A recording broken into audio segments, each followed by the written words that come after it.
iBuyers and hedge funds. How do small investors compete with the larger companies that are out there actively buying real estate and then either flipping those properties or keeping them as rental properties and completely affecting the real estate market around them? Well, in the Phoenix area where I live, it's considered one of the hotbeds for iBuyers, OfferPad and things like that that are coming in, buying properties, turning around, and then selling them at a profit. So what can we learn from these companies now? What can we learn from these companies back before the last real estate crash and the big recession that happened in the earlier 2000s?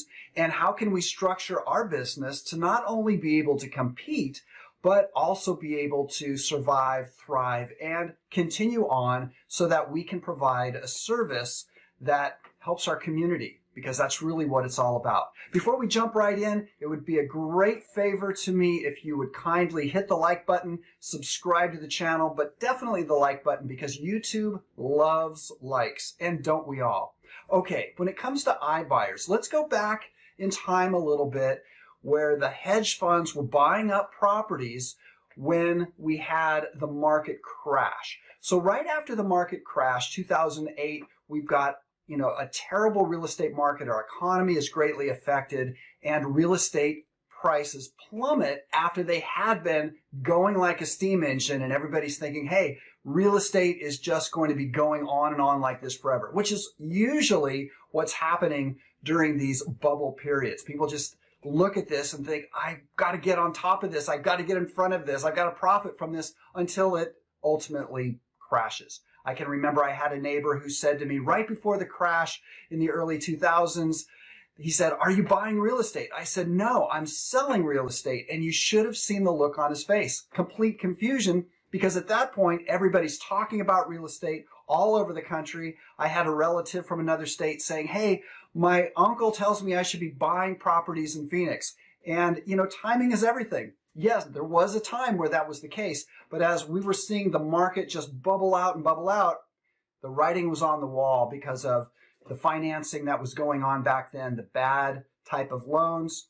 And crazily, at the end of the 1980s, early 1990s, there were bad loans then, and there was another savings and loan type of financing crisis that then happened again in the early 2000s. What's different now, of course, we don't have quite those funny money type of loans. It's harder to get financing. More down payment money is oftentimes required. And so things have evolved. So that is good from that standpoint. So let's get back to the iBuyers and the hedge funds. After the last crash, hedge funds came into my area here of Phoenix, and they bought up bargain properties, not to flip, but to keep, to hold, to rent out, because the return on their investment was good, because that's what hedge funds are looking for, is a good return on the collected money of all of the investors. They want a good return on their investment. And of course, rents are a way they can be getting money consistently, especially when they're buying properties at such a bargain price after the last crash. Well, now we've got more evolution going on with iBuyers, be it the Zillows and those kind of companies that are coming in, buying properties, fixing them up a little bit if it needs to be, cosmetically turning around and selling the property at hopefully some kind of a profit. Well, as we know, Zillow recently reported that they were no longer buying, at least for a while, because they obviously had a problem. They bought more than maybe they could have, should have, and they were having a challenge turning the profit. So this will be a learning curve for them, just like everything is. And so, we'll see how they evolve with that. And markets are always changing. But the point is, these kind of companies are coming in, they're getting the deed to these properties, they're turning around, they are selling these properties. So that, of course, is something that a smaller investor can learn from, especially as there's so much scrutiny on wholesaling these days, where people in the past did things that are now very problematic. They've gone into a contract they had no intent of actually fulfilling on. They had not the ability to be able to even close on the deal because they didn't have the cash. They got the contract. They said, hey, I've got equitable interest in this contract. They shop the contract around and they sell it for a fee. Of course, there's a lot of problems with that nowadays. not just that people aren't licensed and they're marketing a property that they don't own, which of course is illegal, but also that they didn't have the intent when they went into the deal to begin with, or the ability to be able to close on it because they didn't have the cash. So let's learn right now what's going on. And if we look into a crystal ball, what will continue probably, in my opinion, as to how things will evolve. And that is that it's going to be important for investors to get the deeds of real estate. Then they can do what they want with the property because they're the legal owner on record. So it all starts with the exit strategy. What are you going to do? You're going to buy that property as a rental? You're going to turn around, sell it to a wholesaler? Are you going to turn around, sell it to a retail buyer? Either way, it's important to get that deed. And of course, iBuyers, they're buying these properties, they're turning around, they're selling the property. So in my marketplace, of course, it's one of the hottest areas for iBuyers in the whole country. But it's also one of the hottest areas for individuals who are investors as well. So how do we compete? Well, first of all, let's just step back, take a deep breath, and realize that both parties can exist.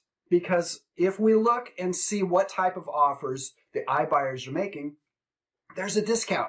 If you have ever had a property that you have asked Zillow to supply you with an offer on, because of course we're always seeing from these iBuyers, hey, I might be interested in your house, right? We're interested. Well, when you say, all right, what will you pay me for it? You see what kind of a discount they're really asking for. So that is telling. I remember the first time I had a property, I was just curious, and I said to Zillow, sure, make me an offer. And it was very, very low compared to what I could get for that property. So that's important intel. Just because they're big doesn't mean that they're going to be making offers that we can't compete with. So that's first and foremost. And the other thing is they're coming in with cash. Cash is king. Now, the reason why I brought up the new model of wholesaling and how we really need to recognize that there's a lot of illegal things going out there. There's a lot of scrutiny going on there with wholesaling the old-fashioned way where people were not getting the deed, and how important it is to get the deed. One way, of course, that we get the deed is that we've got the cash to be able to close on the property and to be able to fulfill the intent of that purchase contract, so that we are coming to the table and we are acting ethically, honestly, morally, so that we can enter into that contract. There's a meeting of the minds between our company that's buying the property, the seller who wants to sell that property, get out from whatever financial problems they've got in their life and move on with their life. And we can sincerely come in and say, we can help you. We can buy your property. You can move on with your life, so that we've got access to cash, be it transactional funding or whatever your exit strategy is, and whatever type of financing goes well with that exit strategy. You can come in with the cash. So back to the iBuyers. They've got the cash. If you've got transactional funding and appropriate exit strategies so that you're doing things legally, lawfully, morally, ethically, so that you have exit strategies in place with the service that you can be providing over and over again, well, then let's talk about price. What can you offer people that are looking to get out from a problem property quickly? Because they're being marketed to by the iBuyers. I see it. I get these types of letters and postcards and things like that in the mail. I'm not sure if you're seeing that where you are, but certainly in the Phoenix area, I'm seeing that regularly. So that is very eye-opening. That's why I wanted to share this with you. But it boils down to price. So they've got the cash. If you've got access to transactional funding, you've got the cash. So let's talk about price. If you can close quickly, and if they can close quickly, but you can close at a better price, well, that's attractive. You can also be somebody that is generating some type of a rapport, a connection, a relationship, and it really depends on your marketing as well. If you are marketing to certain areas on a regular basis, where as you are buying and selling properties, maybe you're fixing up properties, maybe others that you're selling to are fixing these properties up and selling them, keeping the neighborhood robust, beautiful, showing that you care about the area, that the levels of market value will be kept up, and so these properties aren't just continually being destroyed and just being left there and all the other property owners are seeing this. You know, we don't want that. We want a robust and supportive neighborhood and community so that the properties there's a lot of pride of ownership. So as you are sharing in your marketing, all these kinds of things, when you're buying, when you're selling, when you're helping a family, when you're finding a good family to move into the area, when you fixed up property and you're sharing with the community, with the neighborhood that you continue to market with, that these are the things that you care about. These are the services that you are providing, and you can be sharing your mission statement that you intend to do the deal. You're not just coming in, trying to get the contract, shop it around, and if you can't find somebody, you're just going to walk away. You frown upon that. So you truly become the service and the person that they view as the one that rises to the surface. So you've got your cash, just like the iBuyers have their cash. You're creating the relationships within the community and your marketing. You've got videos going. You're letting people know, go over to the video, check it out. Or, hey, here's just something that's going on in my life. So they get to know you a bit. You can start to intertwine some of the social media that you can be offering to share with these people so they get to know, like, and trust you. And then when your offer is better than the iBuyers and you can let them know all the things that you bring to the table that are better than the iBuyers, that is a way that we can all coexist. Some people just don't want to talk to anybody. They get that piece of mail or they realize that an iBuyer's there. They might just say, fine, forget it, I'm out of here. You know, they've got other things going on in their life. That's just normal. It could be that they've seen you, your marketing, and you've just had maybe just a handful of touches, and they're saying, hey, what can you do for me? And you say, I'd love to talk to you about it. Here's what I can do for you.